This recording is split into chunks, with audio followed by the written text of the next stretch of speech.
जय गुरुदेव। ओम बालार्क मंडला भाषाम चतुर्बाहम त्रिलोचनाम पाशांकुशवरा भीतिर्धारयन्तीं शिवाम भजे। या देवी सर्वभूतेषु मातृरूपेण संस्थिता नमस्तस्यै नमस्तस्यै नमस्तस्यै नमो नमः। प्रिय दोस्तों नमस्कार। सिद्ध साधनाएं चैनल में आप सबका मैं हृदय से स्वागत करता हूं, अभिनंदन करता हूं। आइए आज के इस वीडियो में एक बहुत ही खास तरह की साधना के बारे में बताने जा रहा हूं। दोस्तों ये साधना है यक्षिणी की साधना। यक्षिणियाँ कई प्रकार की होती है, वैसे मुख्यतः 36 प्रकार की यक्षिणियाँ होती है, लेकिन मुख्यतः 8 प्रकार की यक्षिणों को ही हमारे साधक ज़्यादा सिद्ध करते हैं। ये एक यक्षिणी की साधना है और कई सारे साधकों के प्रश्न थे। उन्होंने पूछा, गुरुजी यक्षिणी की, बढ़िया यक्षिणी की कोई साधना बताओ जो सात्विक हो और सौम्य हो। तो दोस्तों यक्षिणियों की साधना सात्विक भी होती है और तामसी भी होती है। कई तरह से इनको सिद्ध किया जाता है, इनकी साधनाओं को किया जाता है। तो मेरे तमाम साधकों के अनुरोध पर मैं आज आपको यक्षिणी की साधना बताने जा रहा हूँ। इस यक्षिणी का नाम है स्वामीश्वरी यक्षिणी। हाँ, स्वामीश्वरी यक्षिणी के बारे में मैं आज आपको बताऊंगा और इसका पूरा विधान मैं आपको बताऊंगा। YouTube पर आप कहीं भी इसका पूरा विधान नहीं देख पाएंगे। हाँ, कुछ लोगों ने ज़रूर वीडियो डाल रखे हैं, किताबों में देख करके पढ़ करके जैसा का तैसा जो है कुछ 2-4 शब्द इधर उधर से मिलू करके और जो है वीडियो बना करके डाल देते हैं, अपलोड कर देते हैं, है ना। लेकिन वो सही ज्ञान नहीं है, वो सही जानकारी उन वीडियोज़ में नहीं है। हालांकि मैं आलोचना नहीं करता, सबकी अपनी अपनी सोच होती है, अपनी समझ होती है। क्या कर ही रहे हैं, बहुत सारे यूट्यूबर हैं जो अपने मन से जैसा चाहे वैसा वीडियो बना रहे हैं और डाल रहे हैं, और हमारे दर्शक भी देख ही रहे हैं, देखते ही हैं। तो चलिए आज इस यक्षिणी के बारे में आपको बताता हूँ। तो पूरा देखिएगा वीडियो को, स्किप मत कीजिएगा, और चैनल पर नए हो तो चैनल को सब्सक्राइब, लाइक और शेयर जरूर कर लें। बेल आइकन को प्रेस करके ऑल पर क्लिक करेंगे तो हमारे वीडियो का नोटिफिकेशन सबसे पहले आपके पास पहुँच जाएगा। दोस्तों यक्ष जो होते हैं देवलोक में, उन यक्षों की पत्नियों को यक्षिणियाँ कहते हैं, और ये भी उसी प्रकार से कार्य करती है जिस प्रकार से अप्सराएं काम करती हैं।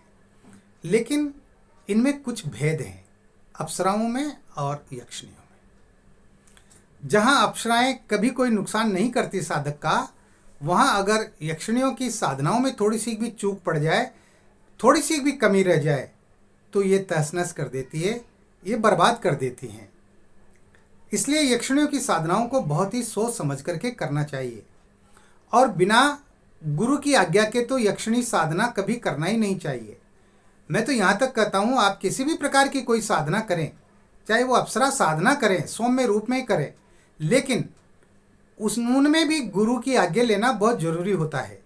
इसके साथ ही जो साधना आप कर रहे हैं, उस साधना से संबंधित दीक्षा लेना भी जरूरी होता है। वो भी आप अपने गुरुजी से लीजिए, और पूरा विचार विमर्श करके, और जब आप पूरी तरह से संतुष्ट हो जाएं और आप मन में ये सोच लें, दृढ़ निश्चय कर लें कि मुझे ये साधना करनी है, तो फिर गुरु आज्ञा लेकर के ही और आप इन साधनाओं को करें। किताबों में पढ़कर या YouTube पर देख करके आप किसी भी साधना को करने के लिए लालायित न हो, अपने कदम आगे न बढ़ाएं, नहीं तो परिणाम उल्टे हो सकते हैं, परिणाम घातक हो सकते हैं। इसलिए मैं आपको सावधान भी कर रहा हूं, क्योंकि ये मेरी जिम्मेदारी है कि मैं अपने साधकों को सचेत भी रखूं। तो ये जो स्वामीश्वरी जो यक्षिणी है, ये बहुत खूबसूरत है। खूबसूरत तो सभी यक्षिणियाँ होती है, अप्सराएं भी सब खूबसूरत होती है, ये भी बहुत खूबसूरत है। इसका अंग अंग बहुत कोमल है, गुलाब की पंखुड़ियों से भी कोमल है, या फिर यूं कहें ओस की जो बूंद होती है उस ओस की बूंद से भी कोमल होती है। इसका पूरा शरीर अलंकारों से सुशोभित होता है। अलंकार कहते हैं गहनों को। और ये जो है अपने साधकों के लिए पूरी तरह से समर्पित रहती हैं। जो साधक इसको सिद्ध कर लेता है उसकी हर मनोकामना को ये बिना साधक की इच्छा के, बिना साधक के मांगे ही पूरा कर देती है। साधक को कहने की आवश्यकता ही नहीं पड़ती।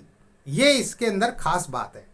एक तो हम किसी से कुछ मांगे और एक जो है सामने वाला बिना मांगे ही सब कुछ दे दे। ये बिना मांगे सब कुछ देने वाली यक्षिणी है। ये जानती है कि मेरे साधक को किस चीज की आवश्यकता है। ये धन, द्रव्य, हीरे, मोती, जवाहरात ये सब ला करके देती है।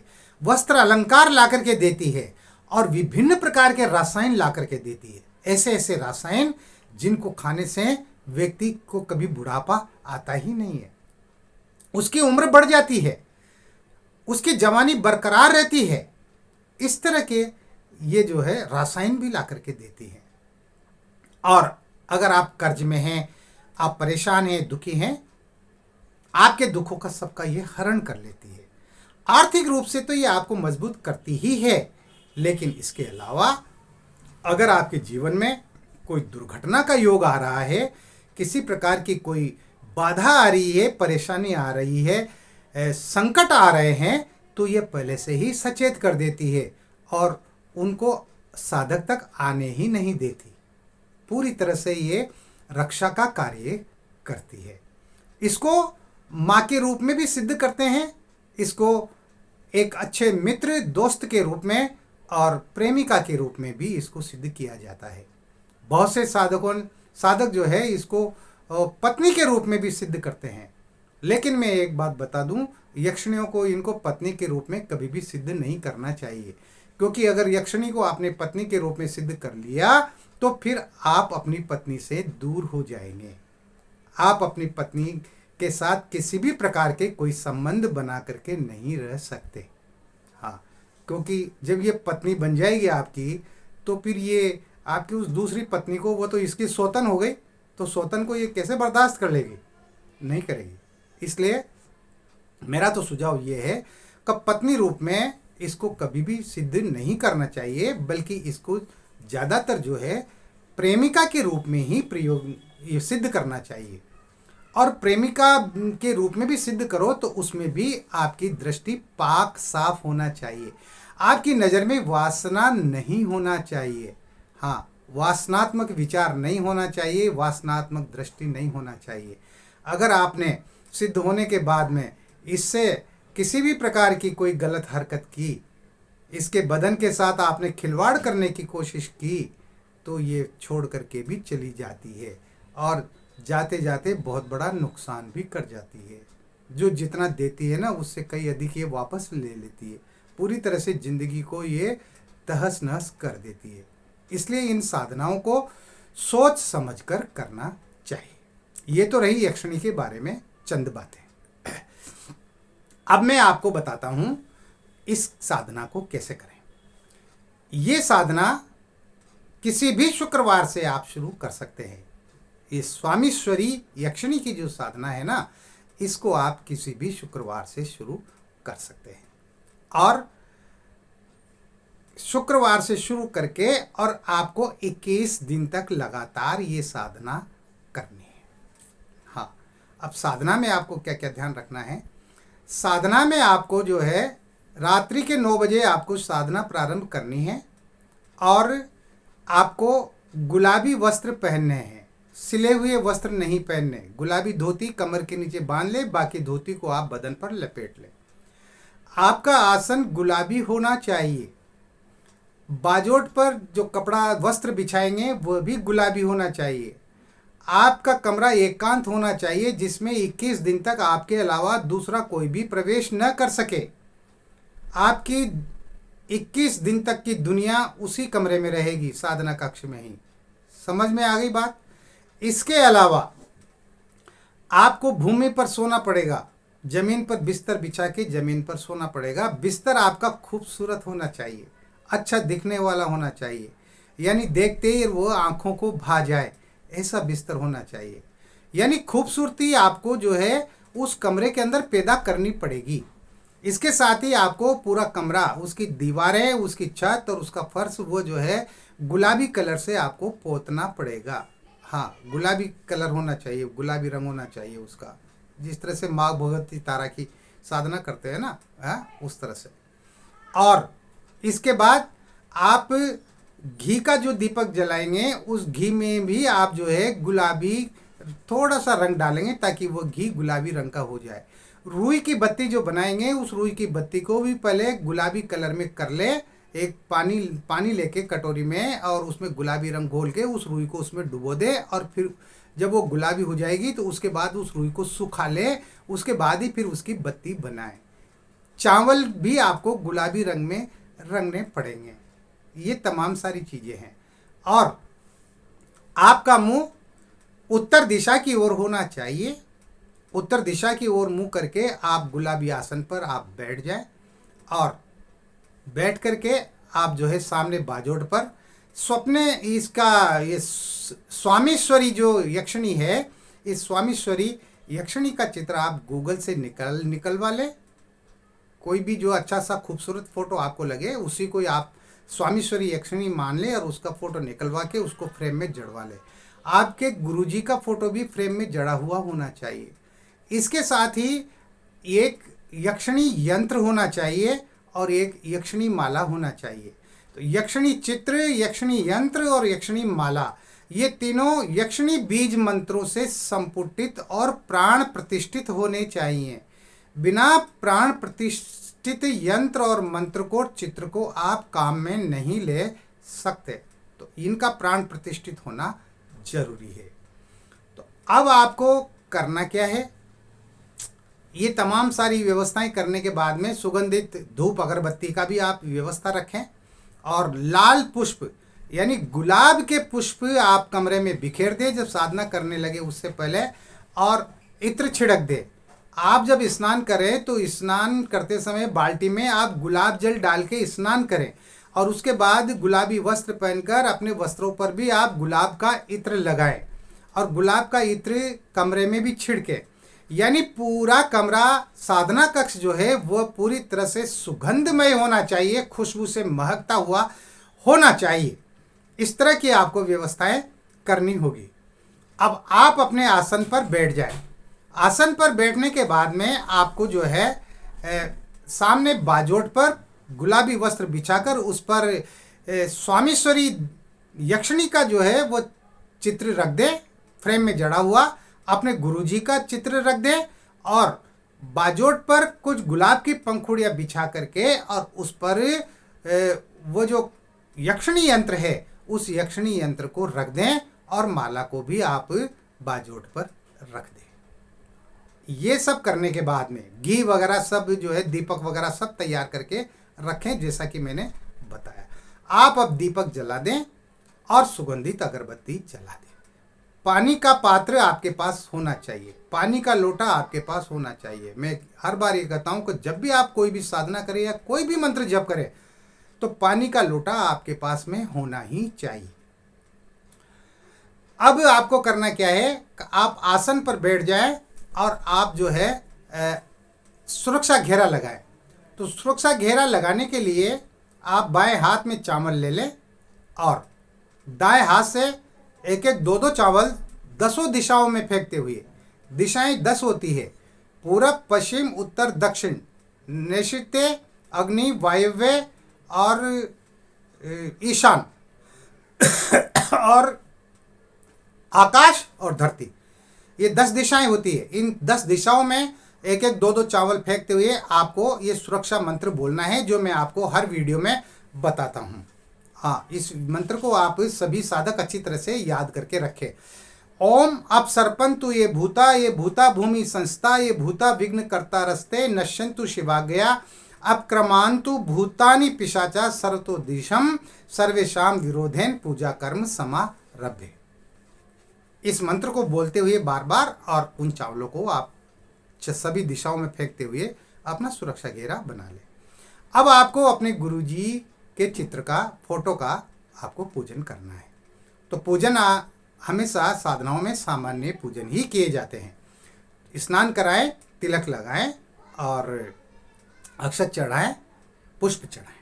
इसी तरह से आप जो स्वामीश्वरी यक्षिणी है उसके चित्र का फोटो करें, उस फोटो का भी आप इसी तरह से पूजन करें। और इसी तरह से आप जो है यंत्र का भी पूजन करें और यक्षिणी माला का भी पूजन करें। और इन सब के आपको जो है गुलाब का इत्र जरूर लगाना है। माला पर भी लगाएं, यंत्र पर भी लगाएं और यक्षिणी चित्र पर भी लगाएं। अपने गुरु जी को भी इत्र प्रदान करें। ये सब पूजा होने के बाद में फिर आपको दाएं हाथ में थोड़ा सा जल लेकर के और फिर संकल्प बोलना है। संकल्प किस तरह से बोलेंगे? मैं अपना नाम बोलना है, पुत्र श्री अपने पिता का नाम बोलना है, अमुक गोत्र अपना गोत्र बोलना है। 21 दिन की स्वामीश्वरी यक्षिणी की मैं साधना करने जा रहा हूँ। मैं स्वामीश्वरी यक्षिणी को प्रेमिका रूप में सिद्ध कर रहा हूँ और 21 दिन की मेरी ये साधना है। गुरुदेव आप मुझे साधना में सफलता का आशीर्वाद प्रदान कीजिए। और ये कह करके और उस जल को भूमि पर छोड़ दें और नमस्कार कर लें। इसके बाद में आपको गुरु मंत्र की एक माला करनी है। अगर आपके गुरु डॉक्टर नारायण दत्त श्री माली जी हैं तो ओम परम तत्वाय नारायणाय गुरुभ्यो नमः इस मंत्र की एक माला करें। और अगर आपके कोई भी गुरु नहीं है तो भगवान शंकर को गुरु मानते हुए ओम नमः शिवाय मंत्र की एक माला अवश्य करें। या फिर आपने जिसको भी अपना गुरु बना रखा है और उन्होंने जो गुरु मंत्र आपको दिया है उस गुरु मंत्र की एक माला करें। यानी गुरु मंत्र की माला करना अनिवार्य है। और उसके बाद फिर आपको यक्षिणी माला से जो है मंत्र जप करना है। तो आपको 31 माला मंत्र जप करना है प्रतिदिन 21 दिन तक। 31 माला मंत्र जप प्रतिदिन होना चाहिए। तो मंत्र जो है वो बहुत छोटा है और मंत्र बहुत सरल है, इसमें कोई ज़्यादा कठिन शब्द नहीं है। तो मैं मंत्र आपको बता देता हूँ। मंत्र इस प्रकार है, ओम ह्रीम आगच्छ स्वामीश्वरी स्वाहा। ओम ह्रीम आगच्छ स्वामीश्वरी स्वाहा। आप स्क्रीनशॉट ले लें और यंत्र का भी स्क्रीनशॉट ले लें। और जो मैंने आपको मंत्र बताया है सुरक्षा मंत्र, उसका भी आप स्क्रीनशॉट लेकर के रखें। और इस तरह से आपको मंत्र जप करने हैं। पूरी तन्मयता के साथ में आपको मंत्र जप करना है। आपका ध्यान यंत्र पर होना चाहिए और जो है आप माला करते रहें। 31 माला समाप्त होने के बाद में आप उठ जाएं। इसी क्रिया को आपको रोजाना 21 दिन तक दोहराना है। संकल्प आपको केवल पहले दिन ही लेना है। संकल्प आपको रोजाना नहीं लेना, बार बार नहीं लेना। ठीक है। अब जो है इस बीच में आपके साथ में अब क्या क्या कौतुक हो सकते हैं उनके बारे में मैं आपको बताता हूँ। जब आप साधना प्रारंभ करेंगे उसके 3 दिन, 5 दिन, 8 दिन बाद, 10 दिन बाद, ये आपकी श्रद्धा के ऊपर निर्भर करता है कि आप कितनी तन्मयता से और कितनी श्रद्धा से उस साधना को कर रहे हैं। तो आपके कमरे में, साधना कक्ष में हलचल होना शुरू हो जाएगा। आपको ऐसा महसूस होगा जैसे आपके अलावा भी कोई और कमरे में मौजूद है, ऐसा आपको आभास होगा। इसके साथ ही घुंघरुओं की पायलों की आवाज़ आ सकती है और हंसी की खिलखिलाहट आ सकती है। जैसे बहुत सारी स्त्रियां जो है वो एक साथ हंस रही है ना। इस तरह से हंसी की खिलखिलाहट आ सकती है। और कुछ धमाके भी हो सकते हैं, धम धम की, डराने की जैसी भी आवाज़ें आपको आ सकती है।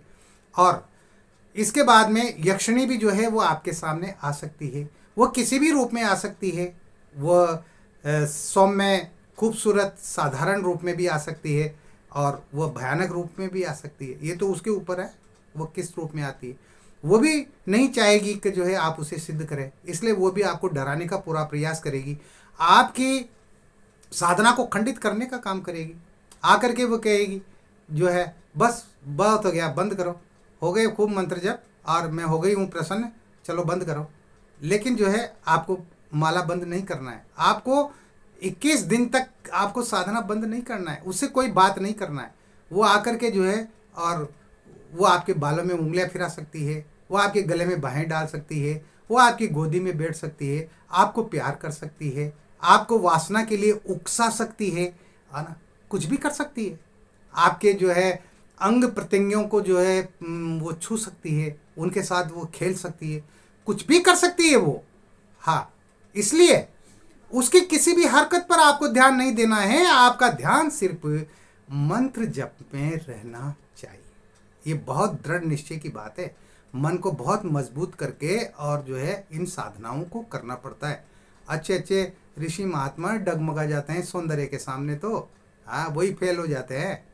इसलिए जो है पहले अपने मन को काबू में रखो, मन को काबू में करके और इस साधना को करना चाहिए। और 21वें दिन जब वो आएगी, तो जब आपकी पूरी 31 माला हो जाए, उसके बाद में जो है वो कहेगी आपसे, बोलो क्या मांगते हो, मुझे क्यों याद किया। तो आप उससे कहना, आप मुझे 3 वचन दीजिए। तो उससे 3 वचन ले लेना, जब मैं बुलाऊं आपको आना होगा, मेरे हर कार्य आपको करने होंगे, और मेरे परिवार को किसी प्रकार की क्षति नुकसान आप नहीं पहुंचाएंगी, मेरे परिवार की पूरी सुरक्षा करेंगी। वो आपको 3 वचन देगी। और उस दिन आपको 21वें दिन आपको 2 गुलाब की मालाएं ला करके रखनी है। समझ में आ गई बात? बाकी दिन तो आप पुष्प ला करके रख सकते हैं, और बाकी उस दिन आखिरी दिन तो आपको 2 गुलाब की मालाएं ला करके रखनी पड़ेगी। एक माला आप पहन लें, एक माला जो है आप बाजोट पर रख दें। और जब वो आपको इस तरह से वचन दे दे, उसके बाद में बाजोट से उस माला को उठा करके और उसके गले में पहना दे। वो अपने गले में से उतार करके उस माला को वो वापस आपके गले में पहना देगी। इससे ये सिद्ध हो जाता है कि वो अब आपके पूरी तरह वश में है, आपने उसको सिद्ध कर लिया है अपनी साधना के द्वारा, है ना। तो इस तरह से आपकी ये साधना संपूर्ण हो जाएगी। दूसरे दिन जो है यंत्र को, माला को आप किसी नदी में, जलाशय में, तालाब वगैरह में प्रवाहित कर दे, विसर्जित कर दे। वो आपके लिए हमेशा अब कार्य करने को तत्पर रहेगी। और ध्यान रखने वाली क्या क्या बातें हैं? आपको ब्रह्मचर्य का पालन करना है पूरी तरह से। आप किसी भी पराई स्त्री को या अपनी स्वयं की पत्नी को भी आपको वासना की दृष्टि से नहीं देखना है। कभी किसी को नुकसान नहीं पहुंचाना है, किसी को जो है मन की पीड़ा नहीं देनी है, किसी जानवर, पशु पक्षी वगैरह को किसी को सताना नहीं है, अपशब्द नहीं बोलने हैं, मिथ्या संभाषण नहीं करने हैं, यानी झूठ नहीं बोलना है, सात्विक रूप से रहना है, एक समय भोजन करना है, भोजन सात्विक होना चाहिए, भोजन आप स्वयं अपने हाथों से बना करके और खाएंगे, अपनी पत्नी के हाथ का भी भोजन आप नहीं करेंगे, इस बात का भी ध्यान रखें। और भोजन के अंदर जो है मांस, मदिरा, लहसुन, प्याज और तमाम जो नशीले पदार्थ होते हैं उनका सेवन करना वर्जित रहेगा। इनका सेवन नहीं करेंगे बिल्कुल भी। और अगर कर लिया ना भूल से भी, तो फिर तुम्हारी तुम जानो। हाँ, ये और बता देता हूँ, साधना तो खंडित होगी, लेकिन और कितना नुकसान आपको उठाना पड़ सकता है जिसकी आप कल्पना भी नहीं कर सकते। इसलिए बहुत सावधानी से करना पड़ता है। जमीन पर सोएंगे, भूमि पर, वहीं अपने पूजा कक्ष में, साधना कक्ष में ही सोएंगे, उठेंगे, बैठेंगे। जब भी आप फ्री रहेंगे तो आप यक्षिणी का ही अपने मन मस्तिष्क में चिंतन करेंगे, सोचेंगे मन ही मन में कि यक्षिणी मेरे पास है, मेरे नज़दीक है ना। इस तरह से जो है आप उसका एहसास करेंगे अपने पास में, अपने नज़दीक में। तो इस तरह से आपकी ये साधना संपन्न हो जाएगी। और यक्षिणी जब एक बार प्रसन्न हो जाती है तो फिर इंसान के जीवन की तमाम बाधाओं को हर लेती है, सारी परेशानियों को हर लेती है, सारी विपदाओं को समाप्त कर देती है, सारे संकटों को, दुखों को सबसे निजात दिला देती है। हाँ, और धन धान्य से परिपूर्ण कर देती है। तो मैंने आपको ये पूरी जानकारी दी है स्वामीश्वरी यक्षिणी के बारे में। हाँ, तो अगर आप करना चाहते हैं तो आप कीजिएगा, लेकिन अपने गुरु से सलाह मशवरा करके और दीक्षा लेकर के ही कीजिएगा। ये मैं आपको फिर एक बार शुद्ध सलाह दे रहा हूँ। तो इस वीडियो में इतना ही। मिलते हैं एक और नए वीडियो में, नई जानकारी के साथ, नए प्रयोगों के साथ, नई साधनाओं के साथ में। तब तक बने रहिए सिद्ध साधनाएं चैनल पर, जो आपका अपना है। किसी प्रकार की कोई बात पूछना है, कोई सवाल हो आपके मन में, कोई प्रश्न उमड़ रहा हो, घुमड़ रहा हो, तो आप जो है स्क्रीन पर जो व्हाट्सएप नंबर चल रहे हैं, इन व्हाट्सएप नंबर पर आप मुझसे संपर्क कर सकते हैं, अपना मैसेज भेज सकते हैं। और किसी भी प्रकार की कोई समस्या है तो उसके लिए आप मुझसे बात भी कर सकते हैं, कॉल कर सकते हैं। प्रातः 10 बजे से शाम को 5 बजे तक आप कभी भी मुझसे बात कर सकते हैं। मैं आपकी कॉल का जवाब दूंगा। अगर किन्हीं न किन्हीं कारणवश मैं आपकी कॉल अटेंड नहीं कर सका ना, तो आपको निराश होने की आवश्यकता नहीं है। मैं वापस रिटर्न कॉल जरूर करता हूँ। हाँ, इसलिए आप इन प्रयोगों को करते रहिए, जानकारियाँ लेते रहिए, क्योंकि साधनाओं की इन तमाम सारे यंत्रों मंत्रों की जानकारियाँ तो होना चाहिए ना। चाहे आप मत करो, लेकिन कम से कम आपके अंदर वो ये जानकारियाँ तो रहेंगी ना कि ये मंत्र ऐसे सिद्ध होते हैं, ये मंत्र इस तरह से सिद्ध होता है, ये साधना इस तरह से सिद्ध होती है। कम से कम ये जानकारी तो रहेगी आपके पास में, है ना। तो आप हंसते रहे, मुस्कुराते रहे, खुश रहे, प्रसन्न रहे। जय गुरुदेव।